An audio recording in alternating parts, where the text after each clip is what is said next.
Hola, ¿qué tal? En esta segunda parte del análisis de la política monetaria, hacemos un análisis en torno a esta pregunta que tiene que ver con de qué forma el Banco Central realiza el llamado corto monetario, es decir, cómo es que el Banco Central aplica una política monetaria restrictiva, que consiste justamente en disminuir el suministro de dinero que hay en la economía.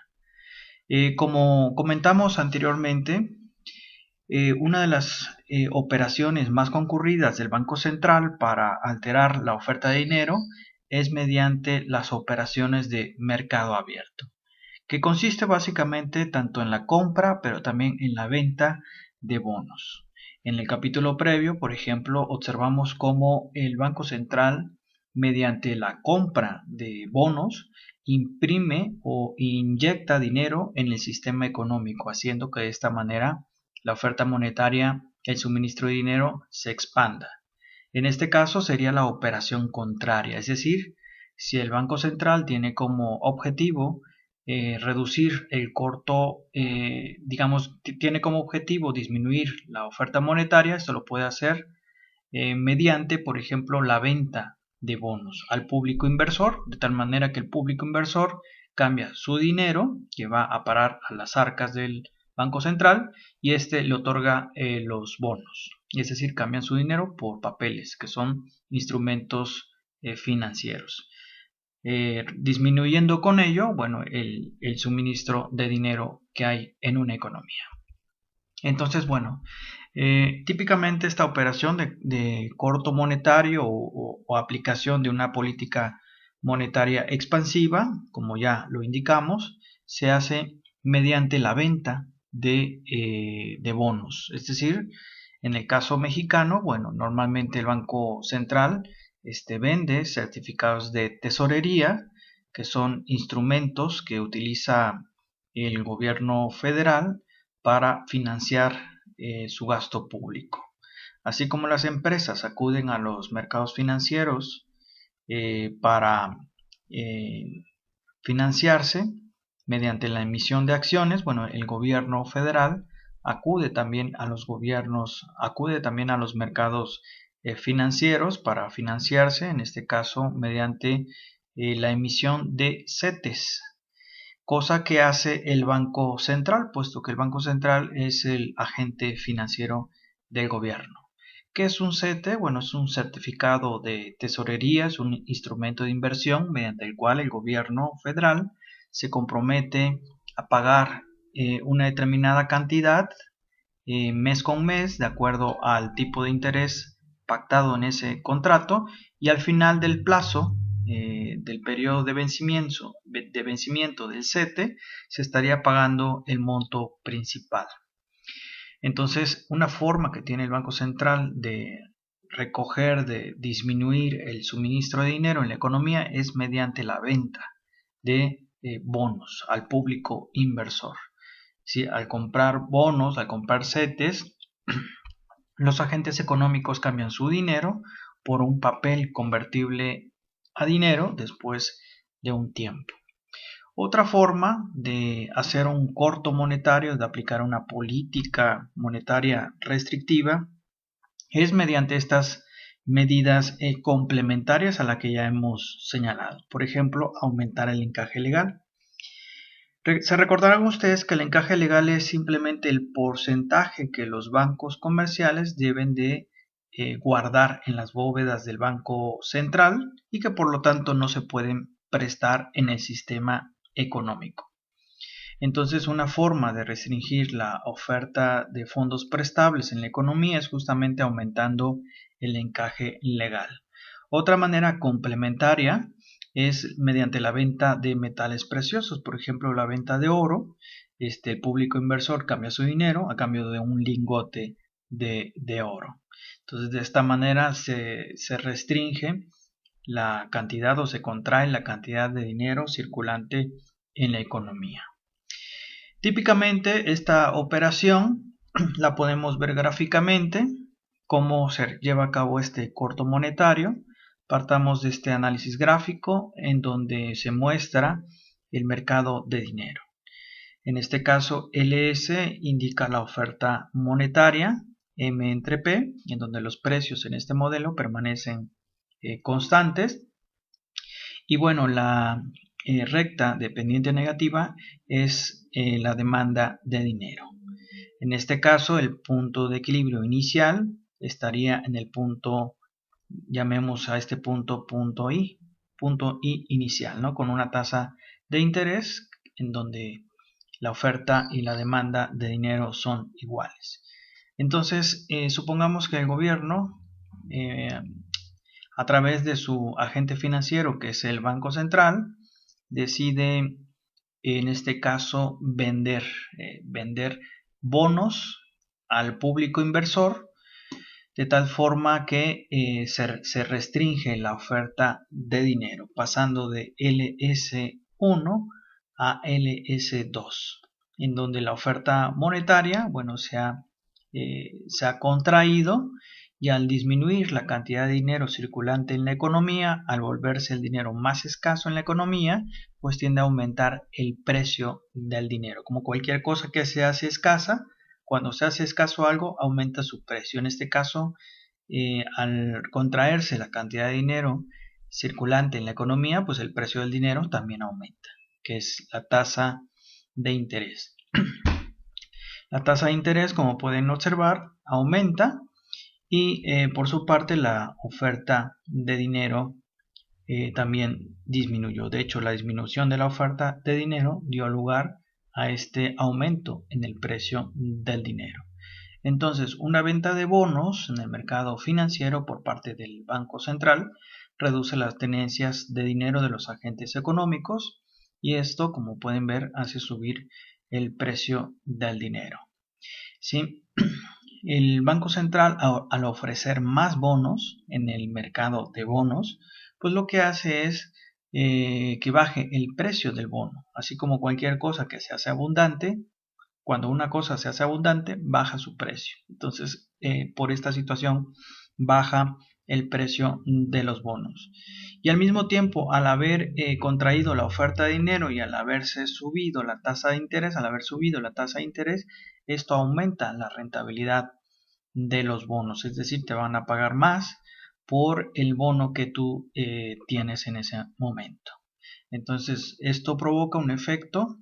Lo que pasa en el mercado de dinero provoca también un efecto en el mercado de bonos, en donde un corto monetario sube el precio, baja el precio de los bonos y aumenta la rentabilidad de estos, toda vez que aumentó la tasa de interés, y por lo tanto a los tenedores de bonos, bueno, les va mejor, toda vez que al aumentar el tipo de interés, pues el interés que yo recibo por tener un bono, pues también va a aumentar. Bueno, entonces este es el mecanismo mediante el cual el Banco Central realiza el corto monetario. En síntesis, podemos ver que si la oferta monetaria aumenta, por ejemplo, mediante la compra por parte del Banco Central de bonos, hace bajar la tasa de interés.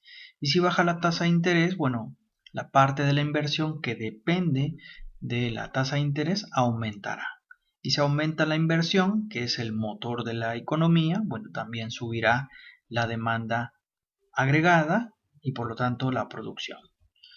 Por su parte, si la oferta monetaria baja, en este caso mediante la venta de bonos por parte del Banco Central al público inversor, bueno, esto hará disminuir la cantidad de circulante en la economía y hará que el costo del dinero, que es la tasa de interés, aumente, haciendo con ello que la parte de la inversión que depende de la tasa de interés, pues se ve afectada, disminuya.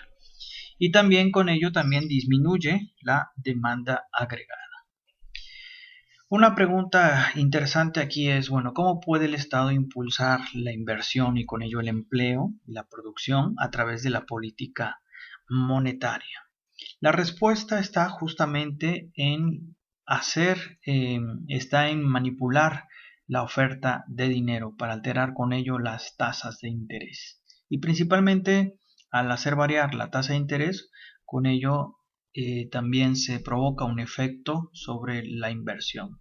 El efecto puede ser muy grande o puede ser muy pequeño. Esto va a estar en función, por una parte, de cuán elástica sea la demanda de dinero al tipo de interés. De tal manera que si la demanda de dinero al tipo de interés es muy elástica, una pequeña variación provocará una gran demanda de la cantidad de dinero. Entonces, la respuesta a esa pregunta está en manipular la oferta de dinero. Y por eso decíamos que la tasa de interés es uno de los precios clave en una economía. ¿Cómo altera, de manera particular, cómo altera la tasa de interés la decisión de los agentes económicos de tener dinero o, por ejemplo, optar por activos portadores de intereses? Es decir, cómo cambian las decisiones de los agentes entre tener efectivo o mejor invertir ese dinero en instrumentos portadores de intereses.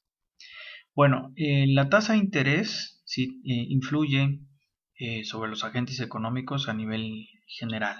¿Sí? De esta manera, si sube la tasa de interés, los individuos al tener, digamos, un interés eh, mayor por guardar su dinero, bueno, preferirán entonces ahorrar.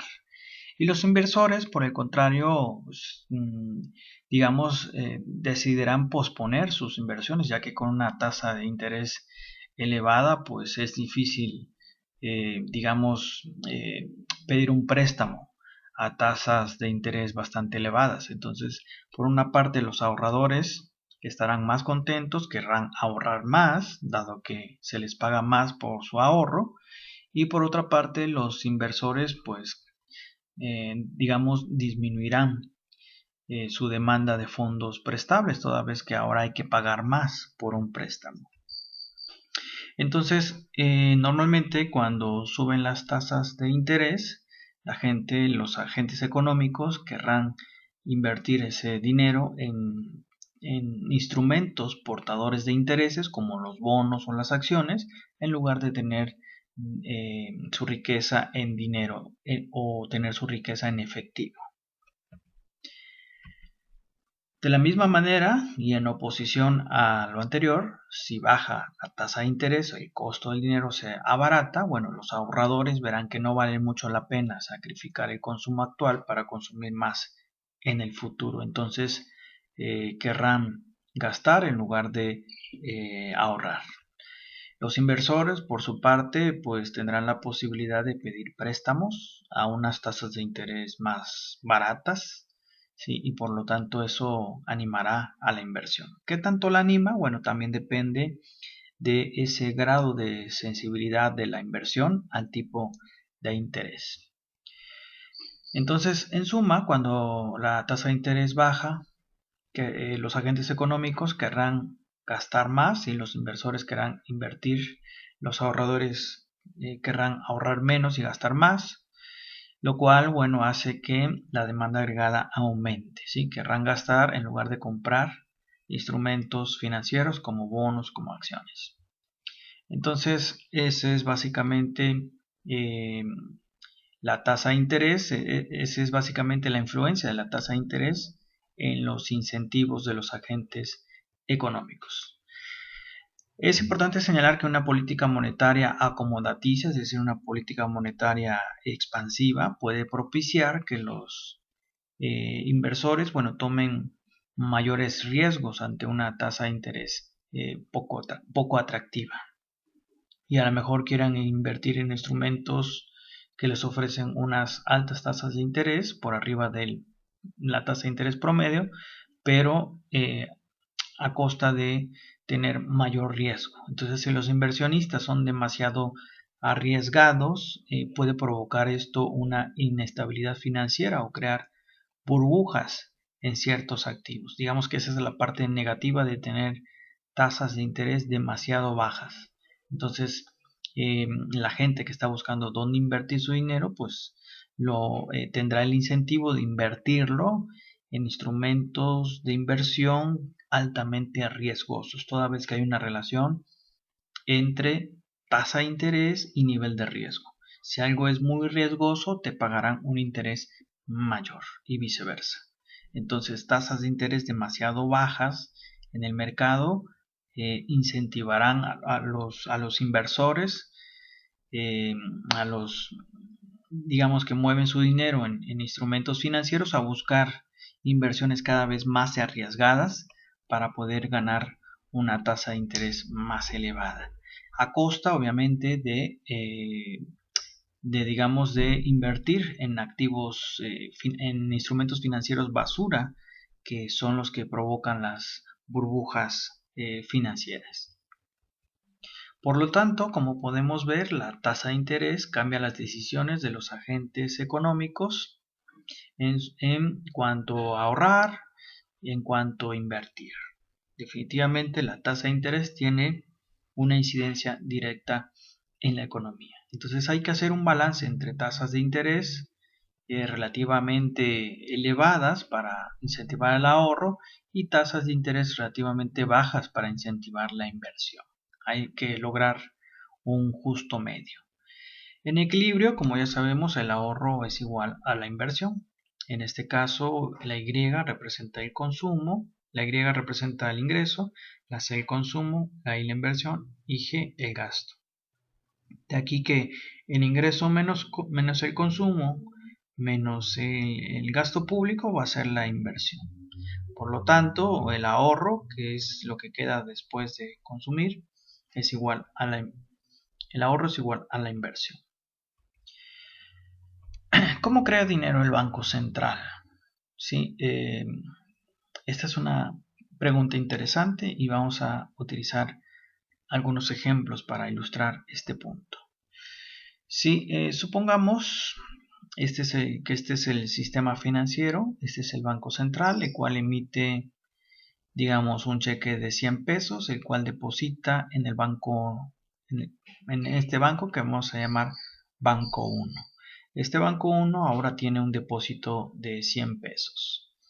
Digamos que el encaje legal sea del 20%, de tal manera que de estos 100 pesos puede prestar 80 y deberá de mantener en reservas 20 pesos.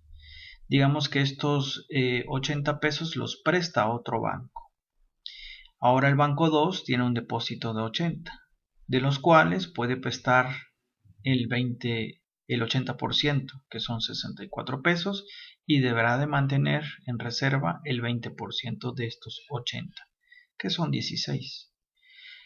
El banco 2 a su vez presta al banco 3 estos 64 pesos y bueno, el ciclo continúa. De esta manera se ejerce un efecto multiplicador sobre la actividad económica. Entonces el Banco Central realiza varias operaciones, por ejemplo la compra de oro, compra de divisas extranjeras, concede crédito al gobierno federal, a entidades oficiales, otorga también préstamos a los bancos comerciales. En ese sentido, el Banco Central es el banco de bancos, es el que viene respaldando a los bancos comerciales en caso de una crisis financiera. Bueno, el Banco Central sería el que respondería en esa situación, prestándole a los bancos comerciales en caso de una situación de falta de liquidez. El Banco Central también efectúa inversiones en valores mobiliarios e inmuebles, realiza gastos, intereses, comisiones y demás. El encaje legal es uno de los instrumentos que también puede utilizar el Banco Central. Es muy socorrido esta medida, además de las operaciones de mercado abierto. Y bueno, lo que hace es variar la oferta de dinero que hay en una economía. Vamos a verlo con este sencillo ejemplo. Si cada banco supongamos que tiene un coeficiente de reserva del 25%, es decir, digamos que cada 100 pesos deberá de mantener en reserva 25 pesos y el resto, que son 75 pesos, los podría prestar.